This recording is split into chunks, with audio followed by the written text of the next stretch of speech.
Lucas Walter. Here. Okay, this is a special meeting, so we'll follow the agenda. Starting with explanation of our canceled meeting last week. We had a meeting scheduled for 8:30, December 23rd. At approximately 1 o'clock on December 22nd, I received a call that said the Drew's attorney and Mr. Broughton sent a notice to Ashley that our ordinance did not have the proper wording to approve a permit for the flicker tail wind. I mean, very interesting timing, but it is what it is. I later found out that the letter was postmarked December 15th. So it's a full week. I don't know why we didn't get it for a week. Ashley told me she's reaching out to the Attorney General. Being extremely short notice, she did all she could to verify whether or not this was legitimate. So childish, petty, lateness, I don't know what the deal was, but anyway, we couldn't go ahead without further clarification. So I don't know if this concerned anyone else, the lateness, or if it was just me, but that's my opinion. I still wanted to go ahead with the meeting, but if I went ahead with the meeting without Ashley's approval, I would open myself up to personal accountability, which means I wouldn't, as you guys know, I wouldn't be covered under the insurance reserve fund. So we canceled the meeting. That evening, a press release came out in the transcript that stated we had rejected the permit. Nothing was further from the truth. As we all know, one individual cannot reject this. So the next day I put a clarification out that said we did not reject but postpone due to unforeseen circumstances. So after many discussions with state's attorney and other attorneys, we're pretty sure Broughton's stance on the zoning wordage does not warrant a change. Not that I'm not open for the change. If we can add some verbiage to close any opportunities for future concerns, but by doing that, are we going to expose ourselves to other problems? But that's a board decision, so we will make that today. I apologize deeply for anybody for the disruption, schedule changes. I know people come long ways. We were trying to save the county a little bit of money by not having the meeting instead of doubling up, getting everybody in here. So anyway, that's kind of in a nutshell what I got. That's my explanation. So we're going to move right along and review on amending the county ordinance in regards to wind towers and or electrical generation facilities. Excuse me, Mr. Chairman. Again, this is a special meeting. I understand that, and I appreciate your clarification. I have a procedural objection regarding compliance. Okay, well, again, it's a special meeting, so we're gonna roll with what we have in front of us. Well, you've explained that the cancellation was not a rejection of the application, but a concern that the zoning ordinance may require modification in order to proceed. That explanation means the board is making quasi-judicial determinations about how the compliance applies to a live permit application. Under North Dakota law, these... Again, we're going to follow along with this. I'm going to cut you off. For the record, I respectfully request that the board I'm going to comply ask with you North to sit Dakota's down. conflict of interest I'm going to requirements ask you to sit before down, or I'm going to proceeding. ask you to leave. Thank you, that's all I have. Again, review on amending an ordinance. Is there a conversation that we should have to correct this issue? Yes or no? Go ahead. Well, our zoning states that we are all zoned agricultural. Okay. In agricultural, it does not comply with wind towers this large or the electrical generation Okay, facilities. I've had two comments, two of them that dispute that. But anyway, that's fine, because actually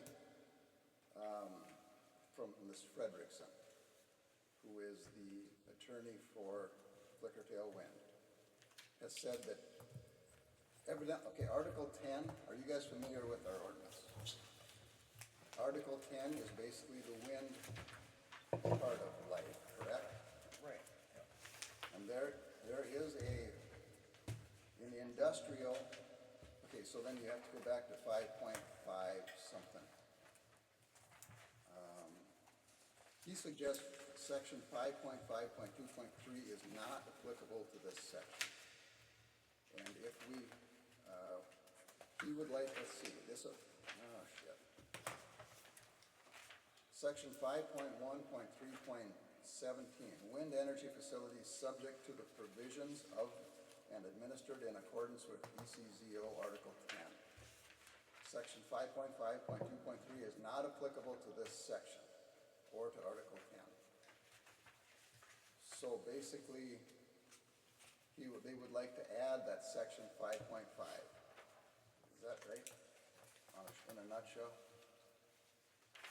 But because there's a line in the industrial zoning section, Right, but go to page 25, if you will. I'm on 5.5, industrial. Okay. Electrical generation facilities with greater than 5 5 megawatts. right. If we add that line into our ordinance on. But we don't in have the to wind go energy. with the industrial. We Well, could that just add- that just kind of closes the loop from what Mr. Broughton had said as well. Levi, go ahead. I got a proposal. Okay. So, first I want to address one thing that you said earlier. Okay, You said attorney for the ruse. Mr. Broughton does not represent me. There's no representation agreement. I just wanted to make that. Brenda and Greg. Yep, I just wanted to clarify that up. Okay. So- Gotcha. Sorry about that. So anyways, and it was postmarked on the 15th that you said. That's Yep. what I. Okay, planned I mean, on. you just said it, so I didn't know it was postmarked on the 15th or whatever. I read the Wasn't it, letter. Ashley? Yes, Said- yeah. Okay. It was When did- certified mail, so and we when got did it you get it? certified. What date was that? Christy got it Well, you called me on the 22nd. on the 22nd. I think we got it. In the middle of the afternoon. And our meeting was the next morning, so. Okay, yep, and we got the zoning board got emailed out a copy of it on 8 o'clock the day before the meeting type of deal. I think, if my memory's right. So anyways, I would say that the letter, the public comment, or the public meeting is for public comment, and the letter was comments from the public on the compatibility with the zoning ordinance and with the permit. And it pointed out that there might be a gray area. I think it's a gray area, it could be a hiccup. I would say, this is just me, when we go through agricultural zoning, we got all these listed permitted uses, and then we have all these conditionally permitted uses. And we all know that permitted can happen, and we all know that conditionally permit needs a conditional use permit, much like the Met Towers and stuff like that we've approved. In their application and in our zoning, it says Eddy County in its entirety is zoned agricultural. So, to me, it would make a lot of sense, clear up the gray area, go into agricultural zoning, and propose an amendment that would, as a conditionally permitted use, would allow wind energy conversion facilities. And I don't believe to tack on a kilowatt, megawatt, nothing like that. I mean, because that's what got us in this stick-up before, is that we talked about it in industrial. And in their letter, Frederickson Byron's, it kind of, they want, I might be paraphrasing here, they think Article 10 is standalone, and it precludes anything before it. Yes. But, like, when I've looked at some other zoning ordinances, like in Wells County, I mean, because they're doing work in Wells County too, it's the first line in their wind portion, is it's in allowed there. in ag. It is in there. It is in there. So to me, it would just clear up a lot of confusion if I don't think we want to have 43,000 acres, or however large it is, of industrial land in Eddy County. No, that'll never happen. I think that would be a poor idea. I don't think the letter was cause for a meeting cancellation, and we could have held our meeting, and we had 30 days to act on the decision. I mean, it spells that out in our zoning, where we may at our discretion have a hearing within 45 days of the permit application, but then it also talks about within 30 days of the hearing, we should render a decision. So, I mean, I'm not gonna rehash it, what's done is done, whether I agree with it or not. But what I'm saying is, I think it would be appropriate to insert an amendment to allow wind energy facilities in agricultural land. Okay, that's fine. And that's kind of, that's where I stand too. I think I really don't want to see us zone this one area No, as I industrial. I agree. think it opens us up to a lot more things that I got we're one not thing. ready for. Okay, Well, to me, this goes back to, remember last spring when it was proposed about man camps? And it's, if you go man camp or work camp, whatever you wanna call them, I believe in our zoning, the only place that mentioned it was it industrial or? I think I just read it. Okay, Yep, yep. industrial. So I mean, this is no different, in my opinion, than that. Okay, Now, we don't have a special section of zoning to talk about work camps or man camps, but it isn't, you see what I'm saying, where it isn't mentioned in ag, and we didn't do nothing on man camps because it wasn't mentioned in ag, and that's the only place that's all we got. we left it unaddressed. Shauna, you got anything to add? You're way more eloquent at this. You're funny. No, I do think that if things are not listed, then they're permitted, like they're allowed. Because you can't always imagine everything that might happen. And industrial or agricultural people, they may change the way they're using things, and we're not gonna create new caveats of what's allowed or not allowed in agricultural land. Things change.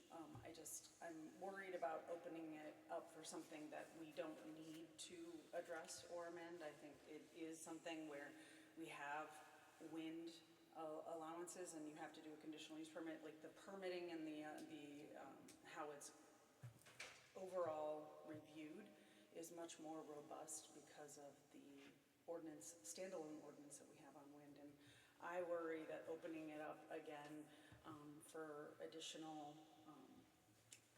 conversation is unnecessary and will just create undue hardship where we already have the rules for the wind farms. We have a permit in front of us that we can approve based on the rules that we already have. And is a gray area that is somewhat inconsequential something that we have to do right now?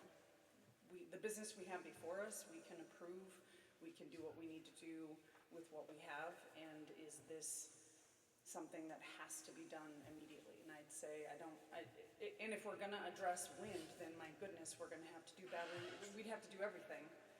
Because people who have ag land, they have a lot of opportunities with energy, and how do you list everything? There's so many new things, and only wind is gonna have this one thing, and everybody else, what are we gonna do? And those are things that we haven't quite addressed fully as a board or as a community.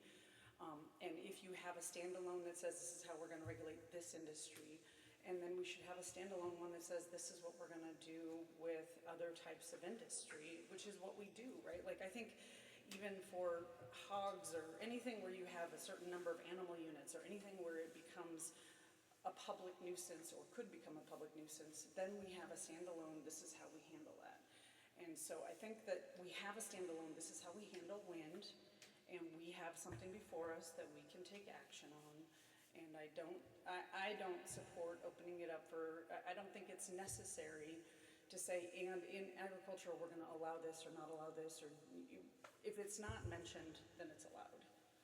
And until it's otherwise has a standalone regulation. This one has a standalone. So I don't know that there's additional need. Go ahead. I respectfully disagree. I mean, because if it's not mentioned, it's allowed. Just think of the things that could happen in whatever jurisdiction you live in, whether you live in the county or a township with their zoning or a city that has zoning. And just because it's not mentioned, I would be a little hesitant to say that it's allowed. I mean, That's the law. I mean, you're speaking from the law. I'm not disputing what you're saying, but she's speaking from the law. That's okay, yep. But what I'm saying is, in your conversations with Flickertail or PRC, did they seem lukewarm to the idea of adding a conditionally permitted use? They were fine with it. Okay. But- I mean, I knew you were gonna talk to them, so that's why I was asking. No, they were fine with it, but, again, I mean, I get what you're saying, and they're even saying, go ahead and add that line. I get what you're saying. Now, we kinda got two ways It's to just go. a caution, just something to be aware of. I mean, No, you, what is the function of both zoning, of them, both of right? them are good arguments. It's just a matter of which one do we as a commission wanna do. So, if I'm gonna ask this, since we don't have anything on man camps, and the only place that it's mentioned is in industrial zoning, but it's not mentioned in agricultural zoning, if somebody came with a permit for a man camp tomorrow, how do we act? We would have to look at it at that point. I- and I- see I if mean- We can switch that one as well, and then, Cause I'm just saying. it's gonna go on and on and on. Yep, I mean, what I'm saying is, Laws are open for interpretation. I understand, but what I'm saying is, it's not mentioned in ag, but it's mentioned in industrial, we don't have industrial, so I mean, would we, in a sense, be obligated to say, well, it's not regulated in a standalone, have at it? I'm just asking. I don't know. Yeah, I don't know either. That's why No, that's why I because it think. says that you need to have a conditional use permit in order to have a man camp, and it has to be zoned industrial, right? Like, it's pretty specific So- on that use case. So, but it says also that we have to be, anything over 5 megawatt has to be conditionally permitted in industrial. Yeah. I mean, I do think inverse for is true. today's argument, what you didn't make the motion, but what you were kinda talking about is probably gonna be the cleanest. I understand what you're saying. Ashley, do you have any input? I on that? agree with exactly what Levi's saying, and as you mentioned earlier, Stu, whether I'm right or wrong, that's my legal analysis. I reviewed it with several state's attorneys. I tried to get a hold of the Attorney General, wasn't able to. But Did he ever? No. But as long as you do listen to my advice, then you are protected. So, like you said, that is. And that's what I did. So, Yes, yep. So no, my recommendation would be to make a modification under agricultural for a CUP for exactly like Levi said, except take out that 5 megawatts if you want to. My opinion is, we don't wanna, that's what got us. I get that. Okay, that's what got us here in the first place, so if we just put an additionally conditional permitted use underneath agricultural land as wind energy conversion facility, I mean, cause that's what the real term for a wind farm is, right? Is wind energy conversion facility. Right. And then, you know, that conditionally permitted use would tie into Article 10. When we adopted Article 10, we probably should have done it. I mean, I'm not trying to critique the past, but, That was a long time ago. yep, Okay, we've so, learned a lot since then. are you making a motion that states this? I could make that motion. I'd second it. And, want me to write my motion now? Yeah. Yes. Okay. And Well, you don't need to write it, I would read. No, so in the conditionally permitted uses, you got your zoning there, Glenda? What do you want, the 5 or the? Let me see that, That's, please. that's on the very top line. Okay, There we go. Yeah. right up So there. to take this line, So would we have to do it twofold? Would we have to make a motion to delete electrical generation facilities with greater than 5 megawatt rate output? Would we have to strike that from industrial? Well, we don't care about Well, the industrial. it could still Right, stay. it could stay there, It could stay okay, in there yep. 'cause So then, It's just part of the list, so then industrial. the last, is it 5? 5.1.3, conditional use permit, I got- permitted uses. I got 5 point. I had mine laying on the table, but I was fighting with snow. No, excuse me. 5.1, Just agricultural land, please. yeah, that's under the agricultural for conditional Look at permitted I got all uses. your stuff, thank you. So it would be Is that, Okay, so if we went, this would be page 19. So if we did 5? 1.4, No, There's one of them that I did not. so here's where I wanna put it. It would be on page 19, and it would be 5.1.3.17. right. I just did 10. Uh-huh. That's okay. So it would just be adding, You're adding the 5.7, yeah, 0.17. 0.17, yep. So wind energy To conversion. read what?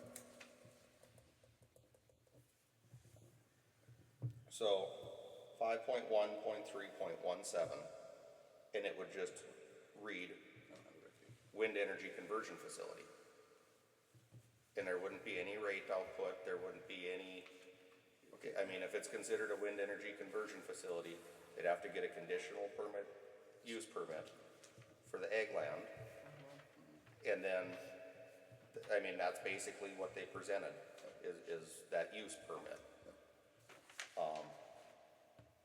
So I mean, I'll give Lucas back his, I mean, The motion is to add to Eddy County zoning 5.1.3.17, wind energy conversion facility. that's all we need? I'll second that. Okay, we got a motion and a second on the table. Any more discussion on it? Any more discussion? Any more discussion? Hearing no discussion, roll call please. Stu Richter, Yes. Glenda Collier, Yes. Levi Rue, Yes. Shauna Labor, Yes. Robert Hanson. Yeah. Lucas Walter. Yes. Motion carried. Okay. Now, on our special meeting, state's attorney's briefing on conflicts of interest disclosures. Okay, so I sent out previously the Attorney General's opinions that I had on conflict of interest disclosures for direct and substantial